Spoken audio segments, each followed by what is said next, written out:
नमस्कार दोस्तों, स्वागत है हमारे YouTube चैनल में। आज हम आपको भागवत गीत जी का 5वां पाठ सुनाने जा रहे हैं। उससे पहले हमारे चैनल को सब्सक्राइब करें और बेल आइकन को दबाना ना भूलें और कमेंट में जय श्री कृष्णा लिखना ना भूलें। तो आइए शुरू करते हैं। इस अध्याय में कर्म संन्यास के मार्ग की तुलना कर्म योग के मार्ग के साथ की गई है। श्री कृष्ण बताते हैं कि दोनों मार्ग एक ही लक्ष्य की ओर ले जाते हैं और हम इनमें से किसी एक का चयन कर सकते हैं।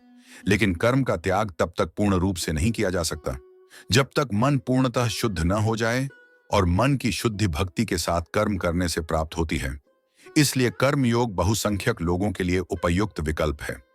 कर्मयोगी अपने सांसारिक दायित्वों का निर्वहन शुद्ध बुद्धि के साथ करते हुए अपने कर्म फलों की आसक्ति का त्याग कर उन्हें भगवान को अर्पित करते हैं। इस प्रकार से वे पाप से उसी प्रकार से अप्रभावित रहते हैं जिस प्रकार से कमल के पुष्प का पत्ता जल में तैरता है किंतु जल उसे स्पर्श नहीं कर पाता। ज्ञान के आलोक में वे शरीर को नवद्वारों के एक नगर के रूप में देखते हैं जिसमें आत्मा निवास करती है। इसीलिए वे न तो स्वयं को कर्म का कर्ता और न ही कर्म का भोक्ता मानते हैं। वे ब्राह्मण, गाय, हाथी और कुत्ते का मांस भक्षण करने वाले चांडाल को एक समान दृष्टि से देखते हैं। ऐसे सच्चे संत भगवान के दोष रहित गुणों को अपने भीतर विकसित करते हैं और परम सत्य में स्थित हो जाते हैं। किंतु सांसारिक लोग यह जाने बिना कि इंद्रिय विषयों के संपर्क से मिलने वाले सुख वास्तव में कष्टों के कारण हैं, अतः वे अज्ञानता के कारण इंद्रिय विषयों से मिलने वाले सुखों को प्राप्त करने का प्रयास करते हैं। लेकिन कर्मयोगी इनसे प्रसन्न नहीं होते, बल्कि इसकी अपेक्षा वे अपने भीतर भगवान के आनंद की अनुभूति करना पसंद करते हैं। आगे यह अध्याय संन्यास के मार्ग का वर्णन करता है। कर्म संन्यासी अपने मन, इंद्रियों और बुद्धि को नियंत्रित करने के लिए तपस्या करते हैं। इस प्रकार से वे बाह्य सुख के विचारों को बहिष्कृत कर इच्छा, भय और क्रोध से मुक्त हो जाते हैं। तब फिर वे भगवान की भक्ति के साथ अपनी तपस्या को संपूर्ण करते हैं और चिरस्थायी शांति प्राप्त करते हैं। अर्जुन ने कहा, हे कृष्ण, कभी आप संन्यास माध्यम सर्वस्व का न्यास ज्ञान योग से कर्म करने की और कभी निष्काम माध्यम से कर्म करने निष्काम कर्म योग की प्रशंसा करते हैं। इन दोनों में से एक जो आपके द्वारा निश्चित किया हुआ हो और जो परम कल्याणकारी हो, उसे मेरे लिए कहिए। श्री भगवान ने कहा, संन्यास माध्यम से किया जाने वाला कर्म सांख्य योग और निष्काम माध्यम से किया जाने वाला कर्म कर्म योग, ये दोनों ही परम श्रेय को दिलाने वाला है, परंतु सांख्य योग की अपेक्षा निष्काम कर्म योग श्रेष्ठ है। हे महाबाहु, जो मनुष्य न तो किसी से घृणा करता है और न ही किसी की इच्छा करता है, वह सदा सन्यासी ही समझने योग्य है, क्योंकि ऐसा मनुष्य राग, द्वेष आदि सभी द्वंद्वों को त्याग कर सुखपूर्वक संसार बंधन से मुक्त हो जाता है। अल्प ज्ञानी मनुष्य ही सांख्य योग और निष्काम कर्म योग को अलग अलग समझते हैं, न कि पूर्ण विद्वान मनुष्य, क्योंकि दोनों में से एक में भी अच्छी प्रकार से स्थित पुरुष दोनों के फल रूप परम सिद्धि को प्राप्त होता है। जो ज्ञान योगियों द्वारा प्राप्त किया जाता है वही निष्काम कर्म योगियों को भी प्राप्त होता है। इसलिए जो मनुष्य सांख्य योग और निष्काम कर्म योग दोनों को फल की दृष्टि से एक देखता है, वही वास्तविक सत्य को देख पाता है। हे महाबाहु, निष्काम कर्म योग भक्ति योग के आचरण के बिना संन्यास, सर्वस्व का त्याग दुख का कारण होता है, और भगवान के किसी भी एक स्वरूप को मन में धारण करने वाला निष्काम कर्म योगी पर ब्रह्म परमात्मा को शीघ्र प्राप्त हो जाता है। कर्म योगी इंद्रियों पर विजय प्राप्त करने वाला होता है और सभी प्राणियों की आत्मा का मूल स्रोत परमात्मा में निष्काम भाव से मन को स्थित करके कर्म करता हुआ भी कभी कर्म से लिप्त नहीं होता है।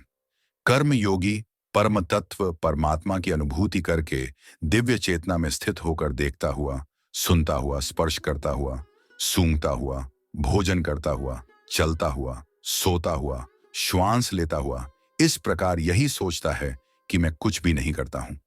कर्म योगी बोलता हुआ, त्यागता हुआ, ग्रहण करता हुआ तथा आंखों को खोलता और बंद करता हुआ भी यही सोचता है कि सभी इंद्रियां अपने अपने विषयों में प्रवृत्त हो रही हैं, इसी धारणा वाला होता है।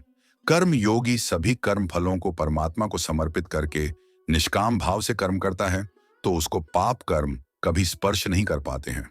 जिस प्रकार कमल का पत्ता जल को स्पर्श नहीं कर पाता है, कर्म योगी निष्काम भाव से शरीर, मन, बुद्धि और इंद्रियों के द्वारा केवल आत्मा की शुद्धि के लिए ही कर्म करते हैं।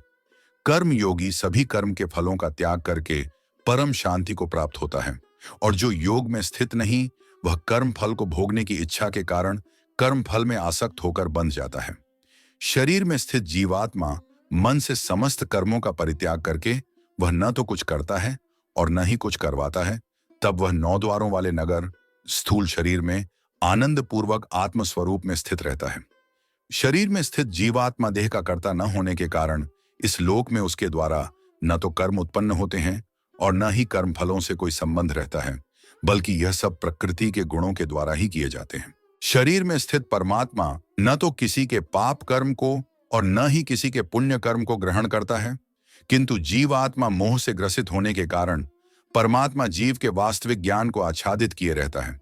किंतु जब मनुष्य का अज्ञान तत्व ज्ञान परमात्मा का ज्ञान द्वारा नष्ट हो जाता है, तब उसके ज्ञान के दिव्य प्रकाश से उसी प्रकार परम तत्व परमात्मा प्रकट हो जाता है, जिस प्रकार सूर्य के प्रकाश से संसार की सभी वस्तुएं प्रकट हो जाती हैं। जब मनुष्य बुद्धि और मन से परमात्मा की शरण ग्रहण करके परमात्मा के ही स्वरूप में पूर्ण श्रद्धा भाव से स्थित होता है, तब वह मनुष्य तत्व ज्ञान के द्वारा सभी पापों से शुद्ध होकर पुनर्जन्म को प्राप्त न होकर मुक्ति को प्राप्त होता है। तत्वज्ञानी मनुष्य विद्वान ब्राह्मण और विनम्र साधु को तथा गाय, हाथी, कुत्ता और नरभक्षी को एक समान दृष्टि से देखने वाला होता है। तत्वज्ञानी मनुष्य का मन समभाव में स्थित रहता है।